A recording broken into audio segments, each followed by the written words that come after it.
Welcome to This Explainer, where we're going to unpack a massive, highly time-sensitive structural shift that's currently shaking up the entire GIS industry. Look, if you work with geospatial data, you already know that the tools we use are absolutely fundamental to the insights we uncover. And right now, a cornerstone software that has literally powered our industry for decades is being phased out to make way for a completely modernized platform. It's a huge deal. So let's dive right in by asking the single most critical question facing GIS professionals and IT managers today. Are you ready? Because for years, millions of users globally have relied on ArcGIS Desktop, and specifically the beloved ArcMap, for mapping, spatial analysis, and data management. But the landscape is shifting fast. Transitioning to ArcGIS Pro isn't just a friendly recommendation anymore, it's an absolute necessity. March 1st, 2026.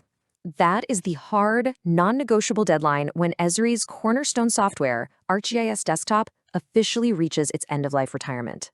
This is a pivotal moment, guys. It means the total end of development, the end of software updates, and the complete end of technical support for a platform that has defined digital cartography for an entire generation. Here is what we're going to cover in this explainer. First, the 2026 retirement deadline. Second, architecture and interface upgrades. Third, documents versus projects. Fourth, cloud integration and licensing. And finally, planning your migration. Okay, Section 1, the 2026 retirement deadline. Here's the reality check on the timeline. The final release, which is version 10.8.x, is actually already in the mature support phase. That phase kicked off back in March of 2024. What does that mean for you? It means absolutely no functionality-based patches or hotfixes are currently being provided. Phone and chat support? That's going to cease entirely at the end of February 2026, leading right up to the official retirement on March 1st. And no, there are zero plans for any additional ArcMap releases in the future. So the crucial takeaway here is that staying put exposes your organization to some incredibly severe risks. I mean, without security patches, your systems become sitting ducks for cyber threats. You'll face total technical isolation because suddenly troubleshooting is entirely on you. Plus, as new operating systems and databases inevitably roll out, your legacy software is going to suffer major compatibility breakdowns. Ultimately, clinging to retired software leads straight to professional obsolescence, making it way harder to deliver the kind of modern, high-performance GIS workflows that people expect today. Moving right along to Section 2, Architecture and Interface Upgrades. Under the hood, this is a massive, massive leap from the technical roadblocks of ArcMap to the high-performance engine of ArcGIS Pro. You see, ArcMap was heavily limited by an aging 32-bit architecture and single-threaded processing. It was kind of like driving a sports car stuck in first gear. ArcGIS Pro, on the other hand, requires a 64-bit multiprocessor machine and operates in a multi-threaded environment. This means it can actually take full advantage of modern multi-core computers, giving you massive performance boosts and running those heavy geoprocessing tools much faster and reliably, right in the background. And beyond just the engine, the entire vehicle has been redesigned. Think about the old workflow. If you wanted local 3D topography, say modeling a local mine site, you had to use ArcScene. If you needed a global 3D perspective, you opened up ArcGlobe. Data management? That happened over in our catalog. Well, not anymore. ArcGIS Pro unifies all of those distinct capabilities into one single modern ribbon-based interface. You get seamless 2D and 3D integration all inside one window. It's a real game changer.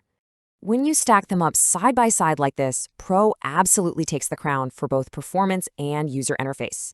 Another really big upgrade is the shift from Python 2.x in ArcMap to a modern Python 3.x environment in Pro for all your scripting.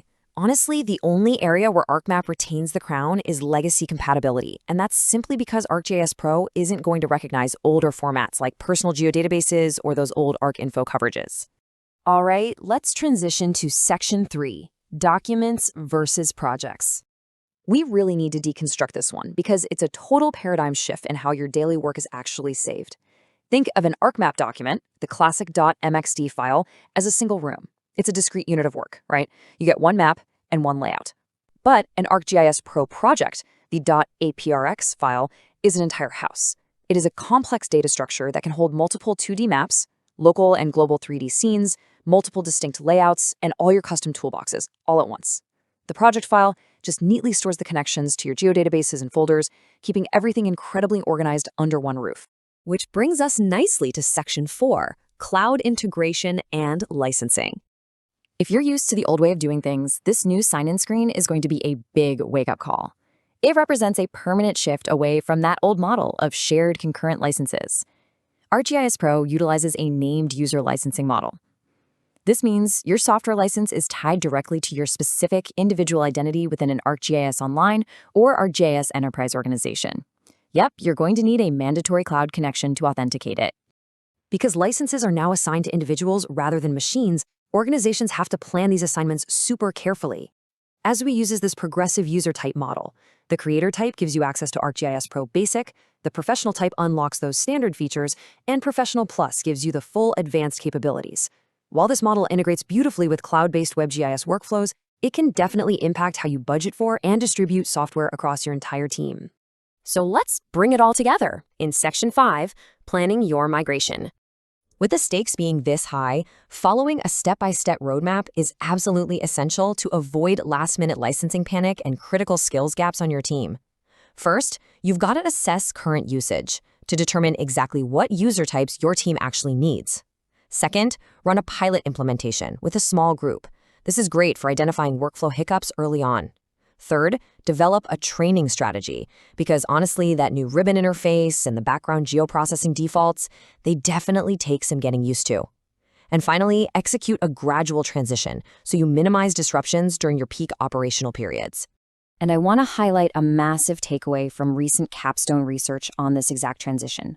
Whatever you do, do not just blindly migrate every single old script and tool you have. Because ArcGIS Pro operates so differently, relying heavily on background geoprocessing and that new Python 3 environment, you really need to critically evaluate your existing custom ArcMap tools.